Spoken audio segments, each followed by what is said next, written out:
இன்று எதை வேண்டுமானாலும் தமிழன் விட்டுக் கொடுப்பான். இன்று எடப்பாடி சொல்லுகின்றார் திராவிட மாடல் ஆட்சி முடிந்துவிட்ட ஆட்சி என்று. நான் இங்கு ஒரு வழக்கறிஞராகவும் தலைமை கழக பேச்சாளராகவும் இந்த மாவட்டத்தில் பதிவு செய்ய விரும்புகின்றேன். காட்டில் வாழ் விலங்குகளாய் மனித கூட்டம் கட்டுப்பாடு இல்லாமல் வாழ்ந்த நாளில் காட்டு மரம் கொண்டு பல கலங்கள் செய்து கடல் கடந்து நாடுகளுக்கு கொண்டு சென்று கூட்டாக வாணிகம் செய்து வந்து திமுகவை வளர்த்த கட்சி இந்த திராவிட முன்னேற்ற கழக கட்சி.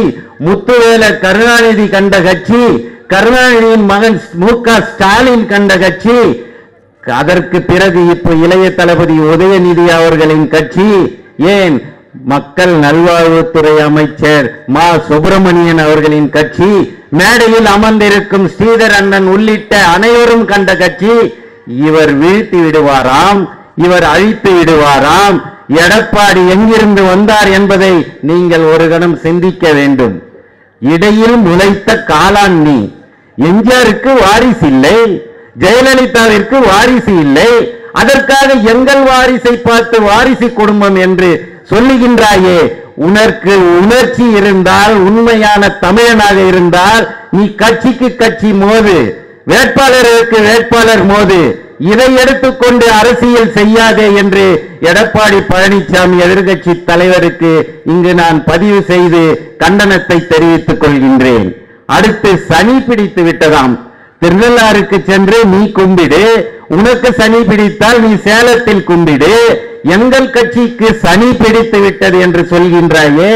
எதிரில் இருக்கும் எங்கள் வீரர்கள் எழுந்தால் 234 தொகுதிக்கும் மேலே நாங்கள் வெல்வோம் என்பதை இங்கு பதிவு செய்ய காத்திருக்கின்றேன். காட்டில் வாழ் விலங்குகளாய் மனித கூட்டம் என்று சொன்ன அந்த முத்தமிழ் அறிஞரின் பின்னால், அண்ணாவிற்கு பின்னால் ஏன் 10 ஆண்டுகள் அல்ல, 20 ஆண்டுகள் அல்ல, 30 ஆண்டுகள் இல்ல, 50 ஆண்டுகளுக்கு முன்னாலே நேரு டெல்லியில் சொல்கிறார், அண்ணாவை பார்த்து நான்சென்ஸ் என்று சொன்னார்.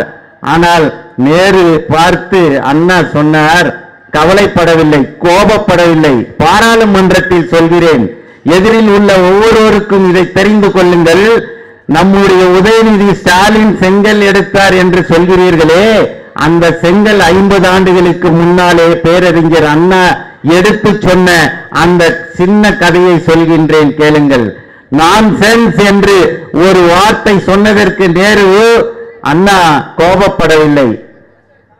நேரு அவர்களே, நாங்கள் எல்லாம் கொட்டி கிடக்கும் செங்கல்கள் என்று அன்றே சொன்னார்.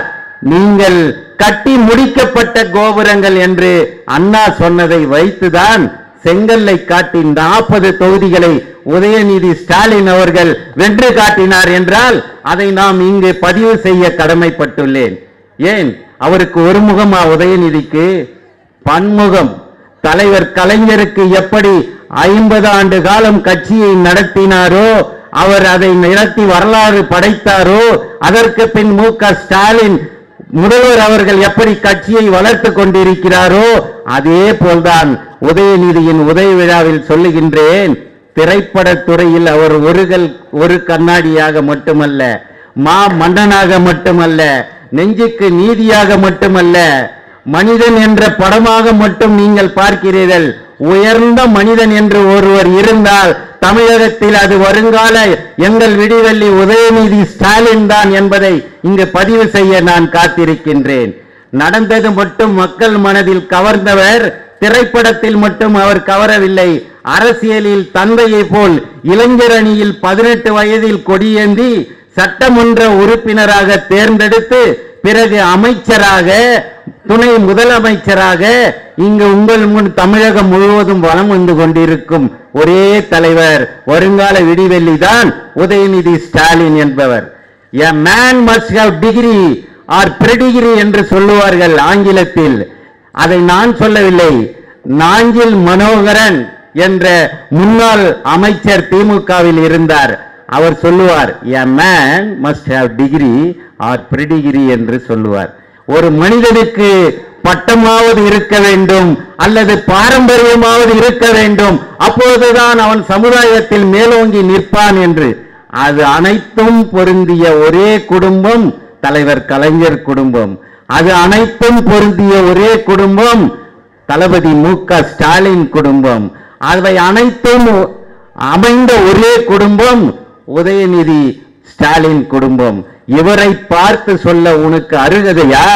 எடப்பாடி பழனிசாமி அவர்களே, you are not having pre degree, you are not having degree என்பதை இங்கு நான் பதிவு செய்ய கடமைப்பட்டுள்ளேன். இவருக்கு பட்டப்படிப்பு மட்டுமல்ல, அரசியல் பாரம்பரியமும் உண்டு என்பதை சொல்லத்தான் இங்கு பதிவு செய்வதன் மூலமாக வழக்கறிஞர்கள் இங்கு கூடியிருக்கும் இந்த சபையில் நான் பதிவு செய்ய விரும்பினேன். Woods are so dark and deep என்பார்கள். I have to cross the long river before I sleep என்று கனவு கண்டார் முத்தமிழறிஞர் கலைஞர். என்ன என்றால், நான் பல காலங்கள் கட்சியை நடத்தினாலும் மக்களுக்கு செய்ய வேண்டிய நிறைய காரியங்களை எனக்கு பின்னால் முத்தமிழறிஞரின் மகனாகிய மு.க. ஸ்டாலின் செய்வார் என்று அன்றே கனவு கண்டு, அதற்கு பின் நம்முடைய இளைய தளபதி உதயநிதி ஸ்டாலின் செய்வார் என்றுதான் முத்தமிழறிஞர் கலைஞர் அவர்கள் கனவு கண்டார்.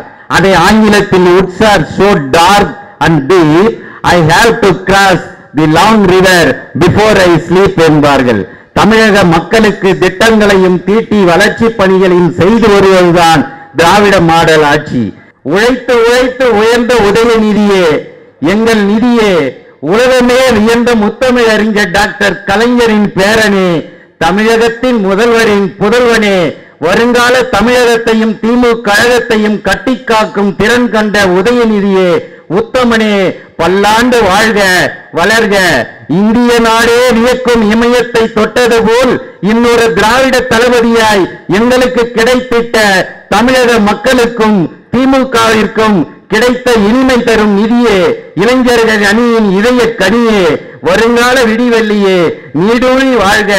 தமிழக அரசியலில் புயலாய் கிளம்பி புதிய சகாப்தம் படைத்துக் கொண்டிருக்கும் எங்கள் நிதியே, திரைத்துறையில் ஒரு கல் ஒரு கண்ணாடி படத்தில் நடித்த மக்கள் திலகமே, எங்கள் உதயநிதியே, தென் சென்னை மாவட்ட திமுக நடத்தி வரும் உதயநாள் விழாவின் கதாநாயகரே, எங்கள் துணை முதல்வரே, வாழ்க பல்லாண்டு வளர்க உன் புகழ்.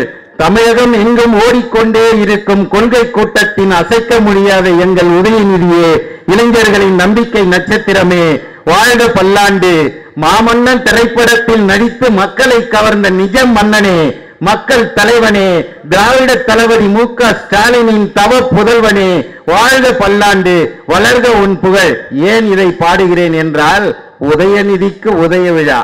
நம்முடைய மாவட்ட செயலாளர் பெயர் வைத்திருக்கிறார் பாருங்கள், உதயநிதிக்கு உதய விழா. அவருடைய பிறந்த நாள், அவரை பற்றி புகழ வேண்டும். உங்களுக்கு எல்லாருக்கும் அவர் செய்த நன்மைகள், அவர் செய்த மகப்பேறு திட்டம், அவர் செய்த விபத்து காப்பீடு 24 மணி நேரத்தில் ஓடோடி கொண்டு வந்து யார் தருகிறார்களோ அவர்களுக்கு சன்மானம் என்று திட்டங்களை விதித்ததெல்லாம் உங்களுக்கு தெரியும். ஆனால் உதயநிதியை புகழ வேண்டாமா? ஒரு மணி துளிகளில் முடித்துக் கொள்கிறேன். ஒரு செங்கல் காட்டி தமிழக மக்களிடம் நம்பிக்கையை ஊட்டி நாடாளுமன்ற தேர்தலில் 40 தொகுதிகளையும் வெற்றி பெற செய்த வெற்றி தலைவனே, வெளிப்படை தலைவனே, வாழ்க வளர்க. செங்கோட்டைக்கே கலக்கம் விளைவித்த விளையாட்டுத்துறை அமைச்சரே, களத்தில் வீரத்தை காட்டிய வீரர் வீராங்கனைகளை ஊக்குவிக்கும் உண்மை தலைவனே, விளையாட்டுத்துறையின் கலங்கரை விளக்கு. இதோ மராத்தான் ரேஸை வருடம் நடத்தி கொண்டு இருப்பவர் தான் நம்முடைய மாவட்ட செயலாளர் அண்ணன் மக்கள் நல்வாழ்வுத்துறை அமைச்சர் என்றால் அது மிகையாகாது. விளையாட்டு வீரர்களை வாழ்விக்க வந்திருக்கும் வாலிப தலைவனே, வாழ்க வளர்க. அரங்களின் வார்த்தைகளை மாலைகளாக தொடுத்து அளவாக தீட்டி அளவிலா வெற்றி கரிகளை அன்றாடம் ஈட்டி காட்டிய முத்தமிழ் அறிஞரின் அடிபெறலாத உதயநிதியே, வாழ்க வளர்க. நெஞ்சுக்கு நீதி, கண்ணே கலைமானே திரைப்படத்தில் நடித்து மக்கள் மனதை விழிப்புணர்வு செய்திட்ட திராவிட மாடல் கொள்கை தீ மூட்டி நாளையும் நமதே என்ற நம்பிக்கையை அழகுடன் மக்களுக்கு ஊட்டி வரும் அன்புமிகு துணை முதல்வர் அவர்களே, மன்னவரே, தமிழ் மக்களின் நிரந்தர காவலரே, வாழ்க வளர்க. நன்றி, வணக்கம்.